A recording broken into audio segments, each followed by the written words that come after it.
হাতগুলা দেখেন, চলাফেরা করতে পারতেছে না, দেখেন হাতগুলা দেখেন, পায়ের অবস্থাটা দেখেন, পাটা দেখেন ভাই, শরীরটা একদম দুর্গন্ধ করতেছে ভাই, মাটির মধ্যে পড়ে রয়েছে ভাই, এত শীতের মধ্যে ঠান্ডার মধ্যে কাঁপতেছে ভাই।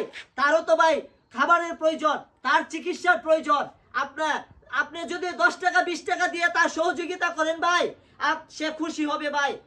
আমি কত আরামে থাকি, আর সে মাটির মধ্যে পড়ে রয়েছে, আপনি একটু সহযোগিতা করেন, অল্প অল্প করে দেন ভাই। শিপন মিয়ার নিজস্ব বিকাশ নাম্বার দিয়ে দিব, 10 টাকা 20 টাকা 100 টাকা 200 টাকা করে ভাই সহযোগিতা করবেন। যদি সহযোগিতা না করতে পারেন, আপনি একটা শেয়ার করে ধনবান ব্যক্তির কাছে পৌঁছাই দেন ভাই। মানুষ তো ভাই সবার উপরে মানুষত্ব, তাহার উপরে নাই। যদি এরকম হয়ে থাকে, তাহলে এই মানুষটা কেন এই কষ্ট করবে ভাই? তার যদি বাবা থাকতো, তার যদি মা থাকতো, তাইলে কিভাবে ফালাই দিতে পারতো? তার বাবা মা কেউ নাই ভাই, এতিম ভাই, এতিম। এতিম বইলা ভাই এইভাবে পয়লা রইছে, আপনার আমার সহযোগিতাই ভাই সে বেঁচে থাকতে পারবে।